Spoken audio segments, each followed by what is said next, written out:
بسم الله الرحمن الرحيم الحمد لله رب العالمين والصلاة والسلام على أفضل الأنبياء والمرسلين نبينا Muhammad وعلى آله وصحبه أجمعين. Em nome de Allah, o Clemente, o Misericordioso, louvado seja somente Allah, o Senhor do Universo, e que a sua paz e as suas bênçãos estejam sempre com o profeta Muhammad, com toda a sua família e com todos aqueles que seguiram a sua orientação até o dia do juízo final. Mais uma vez, mais um dia, mais uma aula, mais um programa, mais um encontro com vocês, tratando de assuntos que são pertinentes à comunidade islâmica na América Latina e em todo o mundo de língua portuguesa. O canal Córdoba oferece para vocês este programa sobre o ensino do profeta Muhammad sallallahu alaihi wasallam, ou melhor dizendo, técnicas de como o profeta Muhammad sallallahu alaihi wasallam se utilizava para poder passar a sua mensagem, para poder passar as suas ideias, para poder ensinar a todo o mundo islâmico o Islã. Vimos em vários programas passados diferentes nuances de como o profeta Muhammad sallallahu alaihi wasallam ensinava as pessoas e as suas diferentes técnicas para que a informação chegasse, na pessoa que fosse do seu objetivo. É importante destacar sempre, ainda que possa ser um pouco repetitivo, mas para quem está acompanhando o programa a partir de hoje e perdeu os programas passados, é importante dizer que o principal objetivo desses programas são de ensinar as pessoas, ensinar o muçulmano a como passar o Islã para as outras pessoas. Para passar informações, é claro, existe esse objetivo, mas o principal objetivo é de como ensinar o Islã para as pessoas. A nossa preocupação principal, nosso objetivo principal é a da'wa ilallah, ou seja, trazer as pessoas para o Islã, convidar as pessoas para o Islã. E para isso, você tem o profeta Muhammad sallallahu alaihi wasallam te ensinando como fazia isso. Vimos em aulas passadas, em encontros passados, que o profeta Muhammad sallallahu alaihi wasallam nunca se estendia nas suas retóricas, nunca se utilizava de muitas palavras, de longos textos, de longas predicatórias, nada disso. O profeta Muhammad sallallahu alaihi wasallam era sempre uma pessoa sucinta, direta e objetiva. Lembra até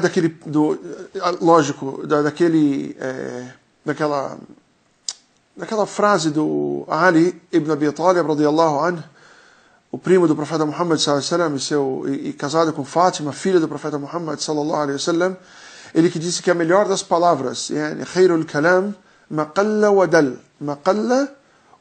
ou seja, aquela que as melhores palavras são aquelas que são poucas, mas que têm significado. Ulam yatil fayumil, ou seja, e que não cansa, ulam yatil fayumil, ou seja, que não se prolonga e, consequentemente, não cansa a pessoa de ouvir. Como prova disso, a Aisha mesmo falava que o profeta Muhammad sallallahu alaihi wasallam costumava contar-se nos dedos o número de palavras que ele se utilizava. Numa outra narrativa, o profeta Muhammad sallallahu alaihi wasallam, quando vieram de Tabuk, um dos seus companheiros, radiyallahu anhu, vinha de Tabuk, passava por Thaniyat al-Wada', e em Thaniyat al-Wada' encontrou o profeta Muhammad sallallahu alaihi wasallam rodeado de crianças, o que é um indicativo de que ele era bastante dinâmico, nas suas palavras, que ele era bastante dinâmico na sua retórica, a ponto de atrair a atenção até mesmo das crianças. Vimos também que o profeta Muhammad sallallahu alaihi wasallam se utilizava de uma característica muito interessante, que é o ato de perguntar para a pessoa sobre o assunto que ele vai falar. Ou seja, ele sempre perguntava para a pessoa: você sabe isso? Você quer saber isso? Até como que muito educadamente pedindo permissão para as pessoas para que se ensinasse, para que ele pudesse ensinar aquilo que ele tinha que passar, a mensagem do Islã. Ou seja, nem ele, que era o profeta enviado por Allah subhanahu wa ta'ala, impunha as informações às pessoas. Pelo contrário, ele perguntava: posso te dizer algo que vai te aproximar do paraíso e te distanciar do inferno? Você sabe isso e aquilo? Ou seja, essas técnicas não só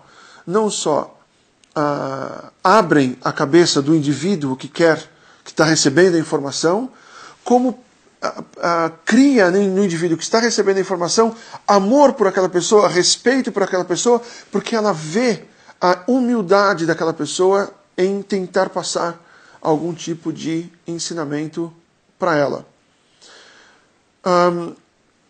Vimos também que o profeta Muhammad sallallahu alaihi wasallam, ele se utilizava de exemplos, né, de comparações e analogias, como a do rio, né, e pergunta para a pessoa, vocês sabem, imaginem se você tivesse um rio na porta da sua casa, no qual você se banhasse 5 vezes por dia nesse rio, por acaso algum tipo de impuridade ficaria, né, ou seja, permaneceria no corpo? Falaram, não, claro que não. E assim são as 5 orações, enfim. As 5 orações que purificam a pessoa 5 vezes ao dia, usando sempre de analogias para que fique a imagem do que foi falado na cabeça da pessoa. Hoje nós vamos ver que o profeta Muhammad sallallahu alaihi wasallam, em alguns casos, em algumas oportunidades, se utilizava de sinais com as mãos, né? Gestos e sinais com as mãos. Isso novamente, da mesma forma que o profeta Muhammad sallallahu alaihi wasallam se utilizava de exemplos, né, como o rio, né, por exemplo, como nós já citamos, isso serve para fixar na mente da pessoa, a imagem daquilo que está se falando.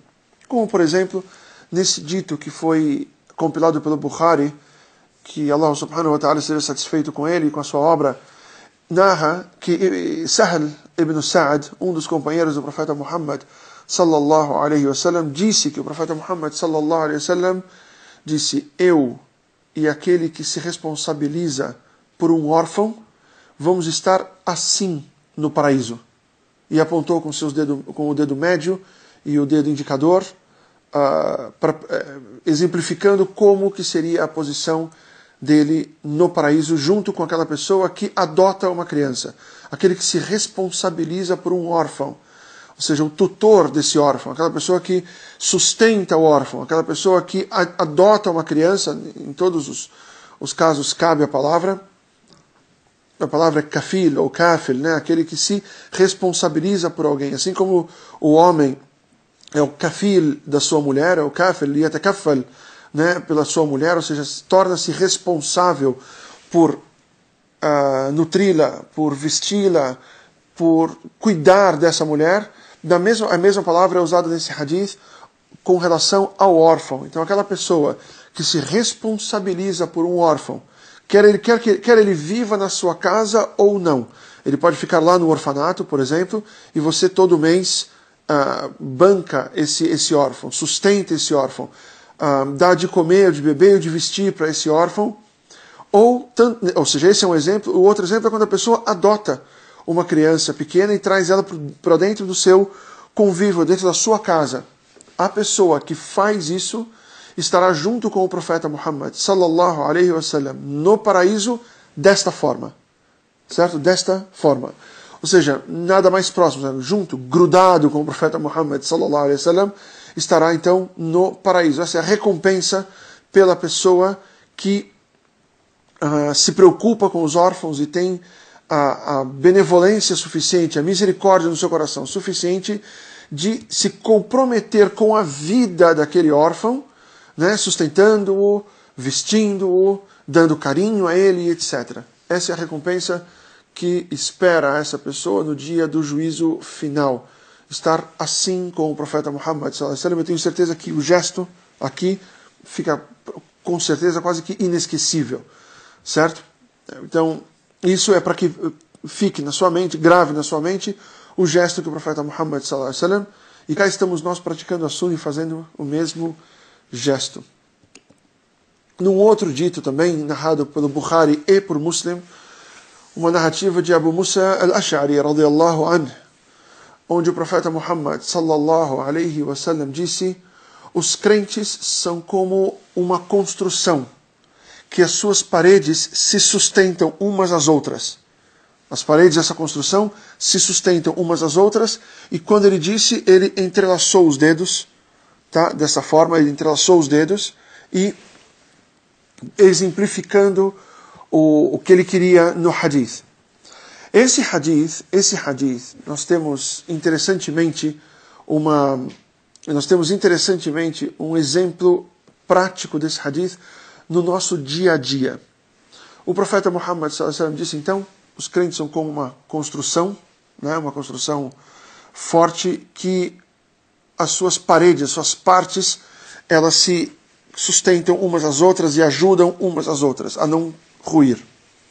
Acaso não é esse o exemplo que nós temos na oração na mesquita, né, na oração em jamá, na oração em grupo na mesquita, onde você tem um muçulmano junto do outro muçulmano, ou seja, está junto, ombro com ombro, os pés com os pés, os tornozelos com os tornozelos, certo? Junto, onde você está formando quase que uma parede intransponível, né, durante a oração, fazendo os mesmos movimentos com harmonia, atrás de uma liderança. Aliás, a oração a oração do Islã, visualmente falando, é uma das coisas que mais me impressionou, inclusive, antes de eu ser muçulmano. Me impressionava aquele grupo de pessoas, todas juntas, numa fileira, né? E essa fileira junta, sabe, grudada uma na outra, e fazendo aqueles movimentos juntos, etc., sob uma só liderança, para o mesmo Deus, de acordo com a mesma sunnah, né, do mesmo profeta, tem um sentimento de união, te dá uma imagem de união bastante forte. Né? E é isso que nós vemos nesse hadith, al-bunyan al-marsus, ou seja, o edifício que se sustenta um com o outro. E assim deve ser o muçulmano. Um muçulmano deve ajudar o seu irmão muçulmano, dar suporte para o seu irmão muçulmano. Ele deve contribuir com o seu irmão muçulmano. Você concorda que as paredes, uma parede contribui com a outra parede com a sua força, né, para que as paredes de cima não caiam e toda a construção não venha abaixo. Então isso é importante que tenhamos sempre na nossa mente o gesto do profeta Muhammad sallallahu alaihi wasallam e o exemplo como paredes de uma construção que uma oferece parte da sua força, parte da sua sustentação uma para a outra, para que aquilo não desabe. Esse é o exemplo do profeta Muhammad sallallahu alaihi wasallam, e esse deveria ser o exemplo das nossas atitudes com o nosso irmão, com os nossos irmãos muçulmanos. O que acontece hoje em dia, os irmãos muçulmanos, um muçulmano não fala com o outro, um muçulmano deprecia a imagem do outro irmão muçulmano, um muçulmano que mente a respeito do outro irmão muçulmano e cria problemas entre os irmãos, isso está totalmente, além de ser haram, além de ser pecado, disso não pode acontecer de forma alguma, ainda está contra o hadith do profeta Muhammad sallallahu alaihi wasallam, está contra uma diretriz do profeta Muhammad sallallahu alaihi wasallam, está contra o ensinamento de Allah subhanahu wa ta'ala, que revelou ao profeta Muhammad sallallahu alaihi wasallam isso que ele acabou de passar para você, esse exemplo que ele acabou de dar para nós agora. Então, além de tudo isso, é um atentado, sempre que existe a fitna, ou seja, esses problemas entre os muçulmanos, isso é um atentado direto contra a comunidade islâmica. Isso é colocar em risco, é colocar em perigo a união dos muçulmanos e, consequentemente, toda a comunidade islâmica. Toda a comunidade islâmica. Os muçulmanos têm que ser como uma construção onde as suas paredes se ajudam umas às outras e não o contrário disso. Barakallahu fikum wa jazakumullahu khairan. Espero que tenham compreendido bem esses ditos que foram passados até então, e que Allah subhanahu wa ta'ala nos faça ouvir os ditos, aprender os ditos, entender as tradições do profeta Muhammad sallallahu alaihi wasallam e praticá-las, inshaAllah. Muito obrigado por mais um dia nas suas casas. Wassalamu alaikum wa rahmatullahi ta'ala wa barakatuh.